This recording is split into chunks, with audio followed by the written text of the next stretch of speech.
Hello everyone, this is Yalda from Eat, Burn, Sleep, the online low inflammation, gut health and sustained weight loss platform. If you follow me on my social media, you probably know that I love learning, discovering new things, meeting passionate individuals. So I have decided to launch this podcast where I interview amazing people. We're going to be talking about physical health, mental health, well-being, with people who are passionate about what they do and who strive for excellence. I hope you learn from it and you enjoy it. Let's get started.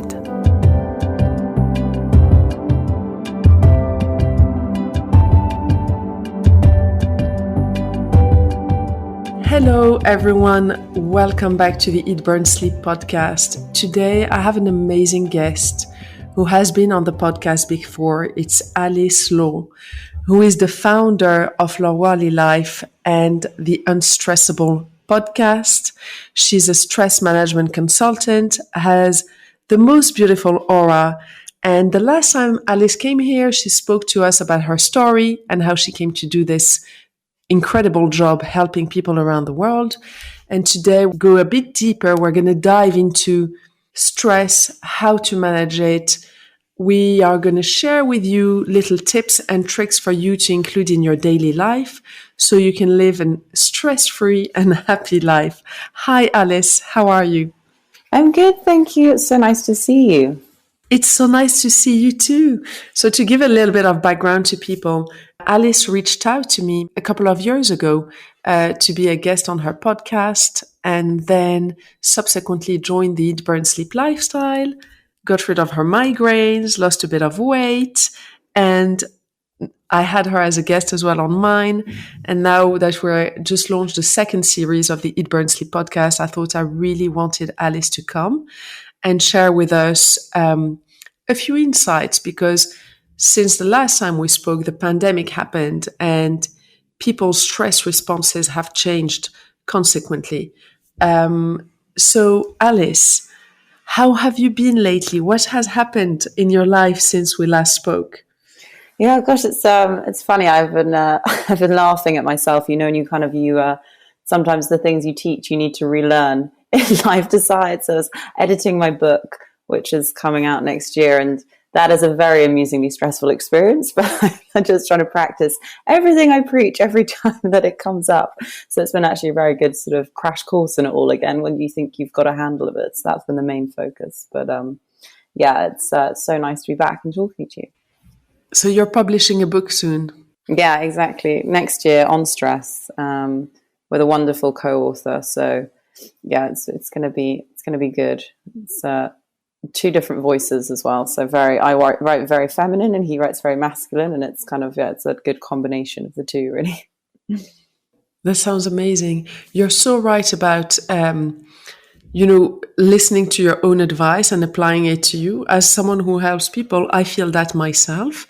And it's very humbling because it teaches every single one of us that really it's not about the destination, it's about the journey. Living a happy life mentally and physically, there's never an end goal. It's about how you do it all day, every day. It can never be perfect. You're going to fall off the wagon, but it's a question of how do you get back on it and how do you get back on a healthy track. Totally. I actually fell off my Eat, Burn, Sleep wagon the other week from sort of going on holiday and like just, overindulging. And I was like, I got back a couple of days ago and I was like, right, I need to have my eggs in the morning. I need to do this. It's nice to kind of just have that reset and remind yourself you can get back to it whenever you need to. Exactly. And it's in our hands. It's in our power. So Alice, you came to do this because you went through a few stressful events in your life. Can you give us a quick summary of what's happened for people who haven't listened to the first podcast and give them a little bit of background, please? Yeah, of course.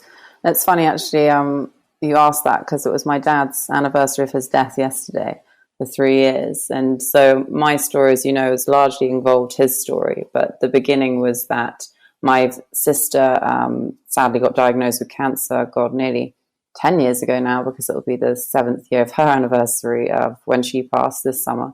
So we had a battle with that, sadly, for 4 years, and thought we'd won, but then sadly it took over and we lost her. But, that was devastating in itself. At the same time, my dad's company was going under and he became extremely stressed. He lost his eldest child. His company was going under. He had some horrible things happen with friends who he thought were friends and, betrayed him in business. And it was just a really horrible, stressful time of his life that fed into all of our lives.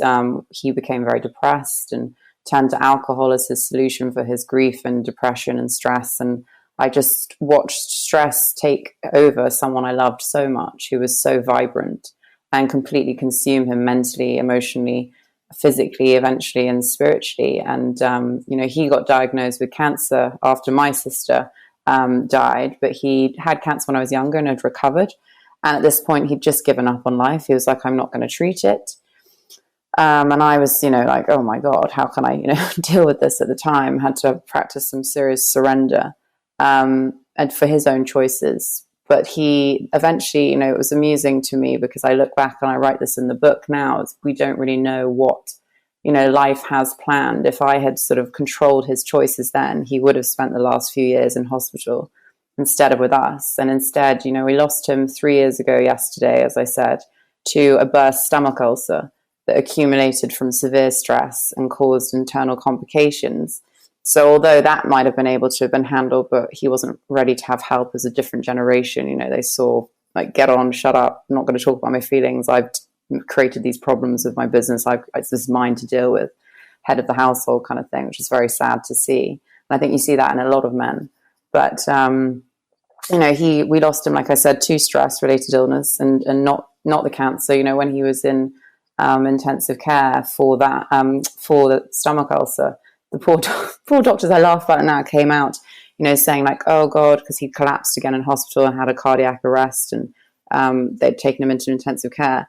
And this poor ICU doctor came out, I remember it so vividly, and she was like, okay, we're sorting things out. We've worked out where the bleed's coming from, but you guys are aware that he has got, cancer. She was so scared to tell us because she just assumed that we didn't know. And I was like, don't worry, we know about that. It's all fine, not fine, but like, yeah, don't worry. And, it was, he was totally correct. That wasn't what actually, took him from us in the end. Obviously stress did, but that whole journey with him, my own stress was very, very high for years. I was worried about a lot of things in my family. I got made redundant from my job and had relationships break up whilst all this was going on. And I just, as I've said to you before, I was like, I need to understand how to cope with stress. And so I delved into everything I now teach people in different ways. And my dad has been my sort of inspiration for it, in that I just don't want, particularly writing this book and telling his story in that, I just don't want people to ever have to get to the point that he did, because there's so many things that we can do and there's so many ways that we can ask for help. And I do really believe that stress is one of the biggest killers in the world, but we just don't take it seriously enough. That's such a compelling story, and I completely agree with you, particularly when it comes to men. Because women pick up the phone, speak to their female friends, they vent, and men don't express. It's still the case today. I lost an uncle a year ago, and to a certain point, I would say that the reason why he passed away was related to some forms of stress. To this day, I still can't believe he's gone, because he's never shown weakness. And the entire family, we still can't quite grieve, because he was so adamant to show that he was the strong patriarch, invincible, that we can't quite imagine him dead, although we buried him. Yeah. It's, and I completely agree with you. I mean, stress increases cortisol levels, switches on the sympathetic nervous system, which is the fight or flight. And when the sympathetic nervous system is switched on, the immune system shuts down.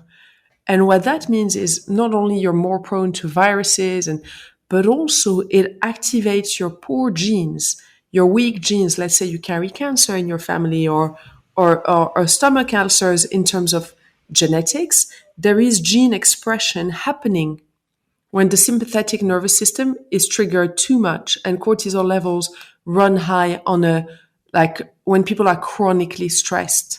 So stress really brings the worst out of our genes. I find that so interesting. Yeah, it's a fact. It's not, it's not something, oh, we notice that people get sick when they're stressed. There are physiological pathways that do happen. So, Alice, clearly for your dad, it was a lot of circumstances happening at the same time. And oftentimes this is what happens in people's lives. They lose a job and they have a breakup, or they move homes at the same time. And suddenly it tips them over. So I have a couple of things I'd like, us to learn from you. Is the first thing, how do you manage everyday stress? And the second thing is, when faced with something like this, like your father faced probably the worst thing anyone can face, which is the loss of a child, what would be your advice to minimize stress and try and stay on a good path in terms of mental and physical health? Yeah, I think it's really interesting you say that with the two sides, so everyday stress and then when these big things hit. So my number one ethos around stress is that we build resilience around it during our easy times so that we can handle it better in our hardest times.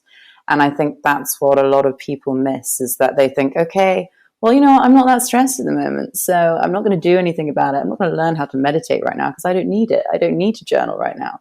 And that's actually the opposite. What we should be doing is it's like you going to the gym and building up your body so that you can actually be able to do something in the future, or you can still have health when you're older. That's exactly what we should be doing with our mental and emotional, energetic health as well, because it's about, creating these things which we'll talk about, these tiny little practices every day in your everyday stress, just to bring your system down. So if we look at an everyday and in the larger circumstances, like you said, every day, every single one of us is dealing with micro stress. Whether we think we are or not, we have, macro and micro stress, which obviously the macro is the big things like we just talked about, losing a child, divorce, moving, losing a job, all these massive things that we don't know when they're going to happen, but we know that they will cause us stress when they do, because we're human. And then we have the micro stresses, which are, and these are the external ones I'm talking about. We also have internal. The micro stresses are the tiny little things, micro external, that every single person listening to this podcast, unless you're listening to it in the middle of a beach where you actually live by yourself in a little cabin and have a little coconut, then very happy for you. But everyone else will be dealing with micro stress every day. So these are the things like news headlines, WhatsApp notifications, losing your car keys on the way to a meeting, all these little tiny things that social media, like looking at stuff that actually causes you a bit of stress instead of inspiring accounts. All these little things are what we call micro stress doses. And they just build up over time, compound. And then, one day, although you might not be feeling stressed continuously, you might be suddenly like, oh, I feel stressed, but I don't really understand what, this is the effect of micro stress. So in the everyday aspect of our lives, I massively advocate for people having a stress practice every day, just to quite literally become aware of how to put your system back into that parasympathetic state. So the opposite, like you said, of fight and flight, that rest and digest, because our system will go on all the time without us realizing. So, what we once reacted to as a lion coming out of the bushes for fight and flight, very helpful survival mechanism, stress response goes on. Our system will now react to that in the same way for these tiny little things, the upsetting news headline, because your brain can't actually tell the difference between you watching that on TV and it really actually being something that's in your actual life. So we have to then, take responsibility for how much we're putting our body, our system, subjecting it to every day, if that makes sense, from living in the modern world. And just take responsibility for that and start to do something to help it soothe it and just bring it back down as much as possible. So for every day, I always just say, even if you only do 5 to 10 minutes stress practice a day, that's still a huge amount, because you're actively putting your system off. I always say like morning and evening is amazing, but, I tell clients to do multiple things over the day for 2 minutes. But if you're going to, start somewhere, I would say getting your mind right in the morning is the most prominent thing you can do. So we wake up and we look at the news, or we wake up and we look at our social media and scroll on our phones and have an aggressive alarm, for example, that actually jumps you out of bed.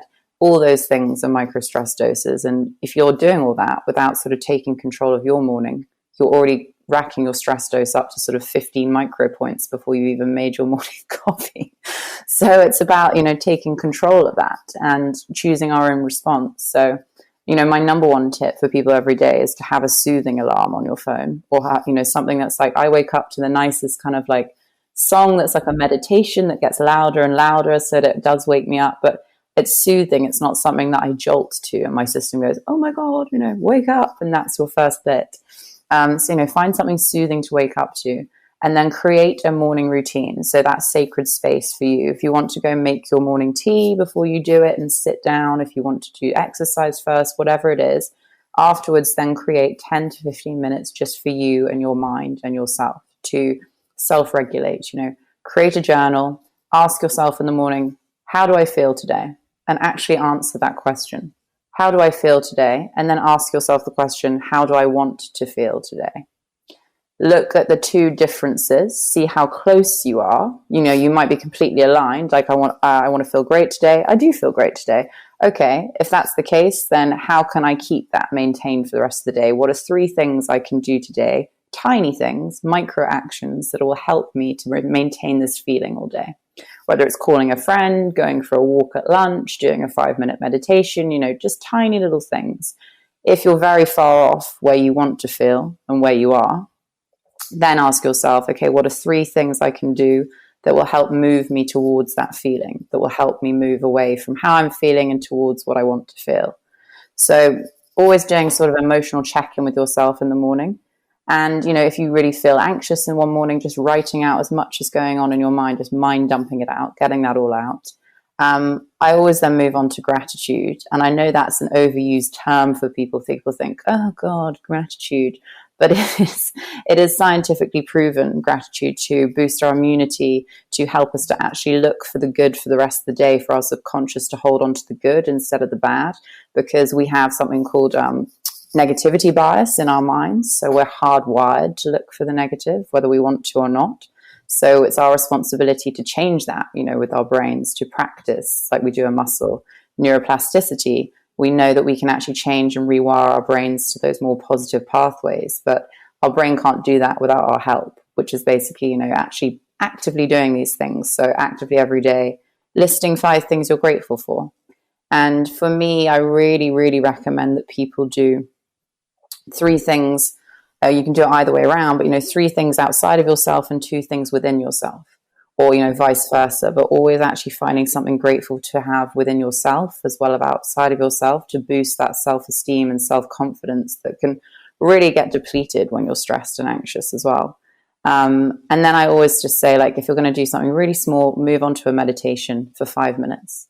You have amazing meditations on your platform. Just doing 5 minutes of breathing every day, if you can't even stand the thought of meditation, just consciously breathing in for 4 counts, holding for 4 counts, and breathing out of your mouth, so for 8 counts, so in through your nose, out through your mouth. And just repeating that cycle for 5 minutes a day whilst you collect yourself, you collect your thoughts, you're actually just bringing your system down and finding, some sort of clarity for the beginning of your day. And, just finish with an intention. What do I want to get out of today? And just intend to sort of align all your choices and your thoughts and your actions with that intention as much as possible. So, I mean, that's a sort of morning start if you wanted to know for sort of daily. But I mean, I can go to as well, the resilience side, obviously for those larger macro stresses. I think that side, like I said, has to be built up. Has to begin to be built up before these things happen, so that you're more able to actually respond to them instead of react. If we don't have a very small stress practice before these things happen, then we do start to react. We can't actually, what happens is, when we meditate, we weaken something in our brain called the me center, which is quite literally, that reaction side to us, this emotional reaction. So when we meditate, we allow ourselves to actually create a space within ourselves to say, okay, I can view this for 2 seconds and decide how I want to respond, instead of immediately screaming at someone because they've done something wrong, or, whatever it is that's stressing you out. So, meditating, all these little things to practice before these things happen, is a huge, huge thing to obviously drive home to people to start to do. But when the larger things in life happen, I truly believe that there's a lot of it actually comes down to what we call spiritual stress at this time. So in the book, we're talking about mental, emotional, physical, and spiritual. And we can obviously work with our minds, like I was talking about, learning to quiet the voice that's really driving you crazy and telling you all those negative things by quite literally pattern interrupting. So checking yourself, saying, okay, I actually, my co-author has this amazing thing where he names his brain Becky. And so I now name my brain Edgar. So it's like giving that side of yourself, that ego side, a different name that separates it from you, so you can actually call it out when it's really being very unhelpful to you. So when you're going in those downward spirals of just, oh my God, everything's going wrong, my life is over, whatever it is, just stopping and saying, thanks, Edgar, not interested in listening to this today. Bring me a useful thought. And I think that's, that was one of the best things he ever taught me, actually, was this, bring me a useful thought, because what is a useful thought to you today? And ask your brain to go and get you one. We can actually instruct our brains to do what we want. And so really getting hold of your self-talk during those times of turbulence is number one, for sure. And actually processing your emotions. I'll talk about the spiritual stress in a moment, but processing your emotions. So I always say, one of the first problems we have, obviously, is that we don't allow our emotions to get processed, and these actually can end up being blocked in our energy channels. They can manifest as disease, as I'm sure you know, and all these things are linked. So we haven't been taught, it's funny because we've been taught how to think, but not how to feel. And we are totally feeling creatures. That's actually our number one. We're such sensory beings, but the modern world has taught us actually, you need to think with your head and not feel anything. You need to lock your intuition away. Don't, regard your emotions, but just processing your emotions, during those terrible times when life hits the fan, just saying, asking yourself 3 sort of questions. Okay, well, how do I feel about this? What is it that's really upsetting me, and why? And what can I do to soothe myself in a tiny little way today? And if, something huge is going on in your life, if someone's died, or God forbid, all these things, obviously there's no solution that's going to make you feel incredible, in a second. So it's about small little steps. What can I do that's going to make me feel like I've got a bit of confidence today? What's one little person I can speak to? All these little things, just asking yourself questions with your emotions is the number one thing. And letting them out, feeling like you can actually just talk about it, even if you have to talk out loud to yourself. Sometimes that's actually very helpful. As crazy as it sounds, people say, hey, don't talk to yourself. I completely disagree. When it comes to our emotions, stand in a room and just vent out what you need to get out. Don't be afraid to sort of scream into a pillow. Don't be afraid to sort of shake your body to get rid of anger. Don't be afraid to really cry, and actually cry in that, cathartic way you see people cry in, tribes and stuff. The reason they do that is because it's actually an emotional release. We might have one tear trickling and hold in all our other feelings and wipe it away. Don't, really just allow it, because what we resist with our emotions persists. And then, that final part, which I said to you, was the spiritual stress. So spiritual stress for me is 2 parts. And one part is this side to what happens when we're not surrendering. So when obviously life happens, something horrific happens that's totally out of our control, one of the first things we try to do is to control the uncontrollable, and usually within our mind. Even if it's not in actions, we try to sort of solve something and not let it go in our minds. And the act of spiritual surrender, I truly believe, is a spiritual practice of noticing when you are trying to control life in its moment of not, in your human self, trying to control something that's unfolding before you, and just sitting with yourself and doing something I call intuitive questioning. So connecting to your soul. So we spend a lot of time connecting to other people, even to our minds, even doing all these physical activities, but we spend little time actually connecting to our soul. And I always say you can speak to your soul like, an actual person, so actively engage in it. So simply do this practice whenever you're feeling like you really need some wisdom from somewhere higher, from your higher self, from your soul, some peace in whatever form of life's going on, and just in general. Just sitting down, finding a little quiet, sacred space for, 10 minutes, 5 minutes, whatever it is you'd like to give. Light a candle if you'd like to, create that calm space, and just sit and close your eyes, take a deep breath in, and place one hand on your heart and the other hand over that hand. And just bring your awareness in your breath as you're breathing deeply to your heart space, so to your center. And just, bring all your awareness to how does that area feel today, and just bring your awareness to it and breathe into it. And then just simply ask yourself, you can do it internally or out loud, soul, what do I need to know right now? And just see what intuitive message comes to you from your heart space, not your head. It might not make any sense at the time, or it might be something completely to what you didn't think, but just connecting to your soul in that space of where it actually resides. The heart is the home of the soul, and just, listening to what that has to say instead of trying to overcomplicate and analyze everything in your mind. Those are the sort of practices that I really advocate for when something really dramatic is going on in your life. But like I said before, to start now in the smallest ways, because we're always going to have things that take us by surprise. Just because they're not now doesn't mean that they won't. We all have our fair share of things in life. So build that resilience within yourself, and you'll really see a difference when those things hit. Everything you've said, there's so many really interesting points and great catchphrases, by the way.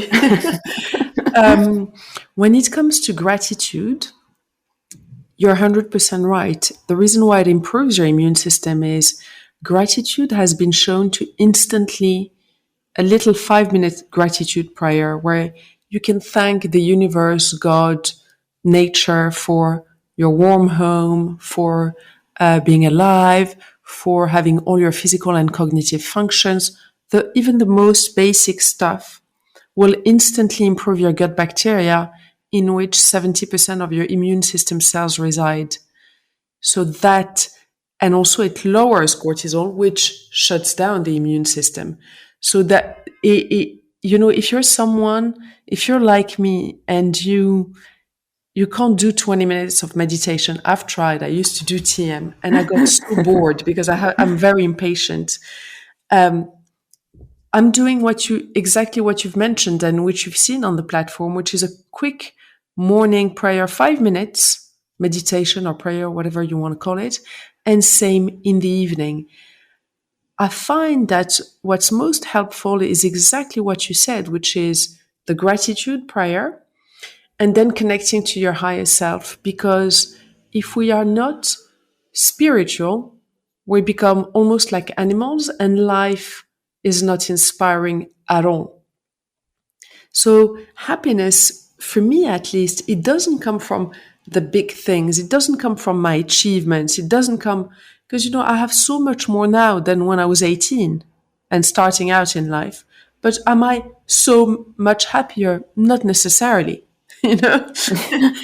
When you're 20, you're like, oh my God, I can't wait to have my own place and to have, enough money that I can go out with my friends all the time and go on holidays when I decide to. And one day you do have that, but has your happiness gone up massively? Not necessarily. So it's a very subjective concept. Yeah, I totally agree. And I find that what brings happiness is having a higher purpose, whatever that is. Looking after your children well, or being a good friend, or being someone who doesn't react, as you've just said. Whatever that is, a higher purpose, for me, is the key to happiness. And I agree with you, like 5 minutes in the morning, 5 minutes in the evening is enough. This is all fascinating. So, Alice, when people go on your website and they take a membership, how does it look like? If they really want to, go deeper in their stress management, how does it look like? Yeah, so a membership was created for people to have like easy access to these kind of things. So I create for the membership a sort of a session live with me on Zoom once a month. So it's a coaching session on a particular theme. And that's where I deliver the content, and then people have the chance to do Q&As and ask me any questions they have at the same time. I also do sort of healings within those sessions because I'm a Reiki master, and I really believe in energetic work with our stress as well. It's all part of our system, and very linked to our emotions massively, the energy side. So the membership is very much based on that live coaching, and also 4 meditations, which are Reiki infused a month. So I have a sort of system where I say you should do 4 a week and just listen to it. You don't even have to sort of properly meditate. And my system with Reiki is that I've infused these meditations to help give you Reiki at the same time as you just listen and calm yourself down. So it's a very sort of easy way to meditate and feel sort of energy in your system get shifted.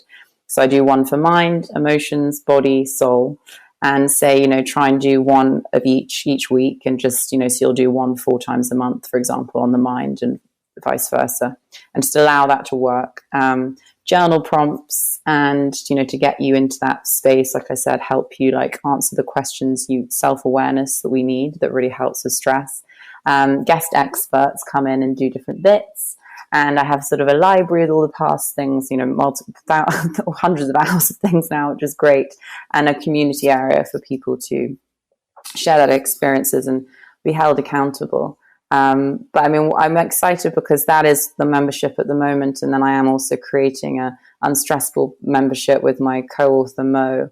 My members will probably get moved to that because that's going to be a sort of even upgraded version. So that'll be later this year. So yeah, I'm excited to have his sort of expertise and difference alongside mine and sort of build something together that will help people even more. But yeah, that's the membership side. Amazing. To all our listeners, investing in your health is the most important thing, mental and physical, because when we're not feeling our best, nothing flows and everything is wasted. So you go to a restaurant, you spend money, or you spend money on holidays, but because you're not in a good space, because you don't feel good in your mind or in your body, you're not getting full enjoyment. So not only you enjoy the good things in your life better, but also you're a better friend, a better coworker, a better parent, a better child. So I'm going to sign up to your platform. Because what I find, at least for myself, is having memberships like this. Although I am myself a coach and I provide a lot of content to other people, but I also sign up to have platforms because they are like an accountability platform for me.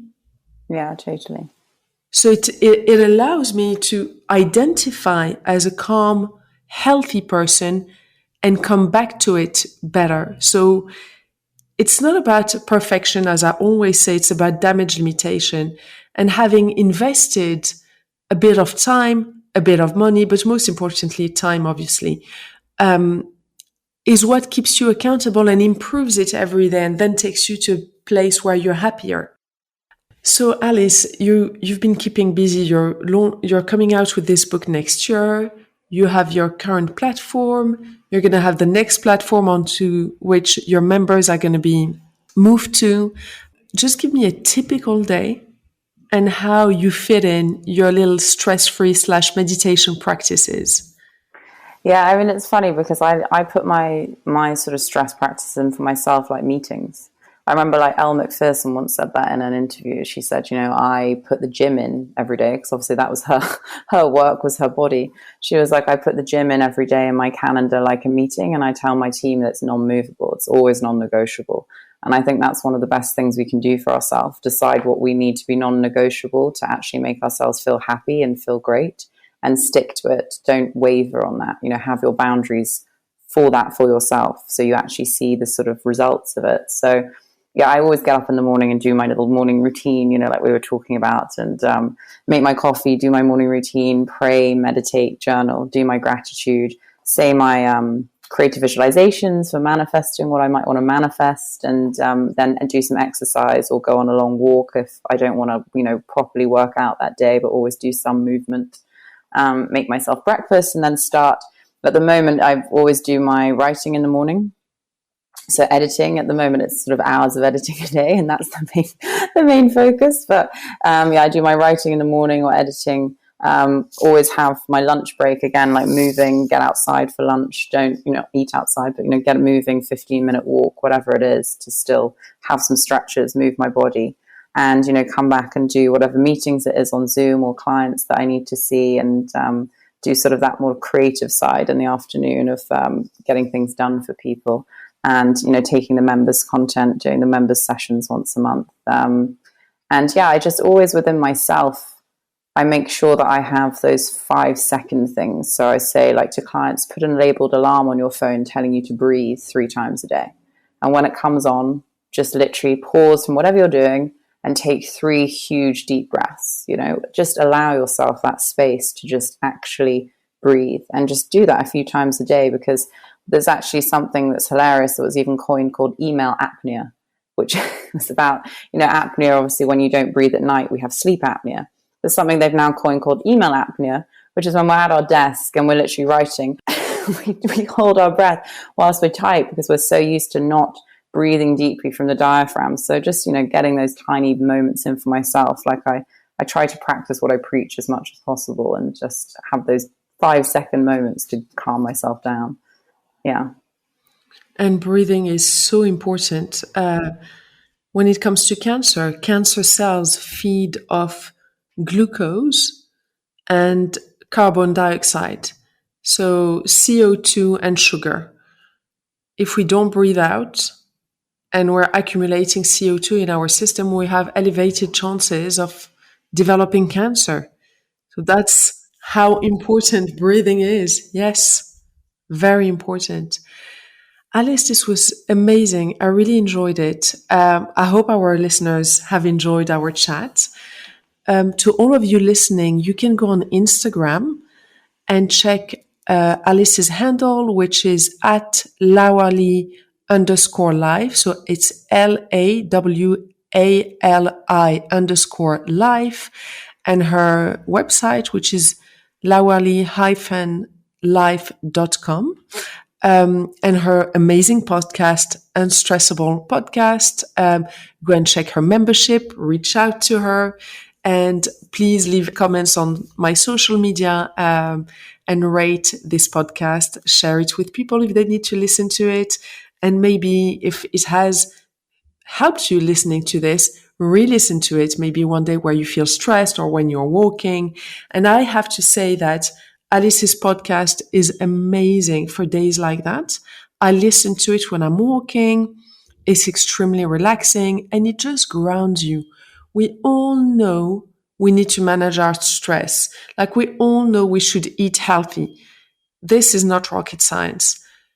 What is interesting is the little things that you do every day which remind you of that. So listening to a podcast about health makes you identify as a healthy person. You're more likely to have healthy thoughts and healthy food. So go and spend time on that. And thank you, Alice, for having joined us. Well, thank you so much for having me, Alda. It's so wonderful to speak to you and share everything. And as I know, I love your platform, and it's been such a wonderful reset for my body when I had inflammation after grief, and it was mind changing. So thank you so much. My absolute pleasure. Thanks to all of you for listening.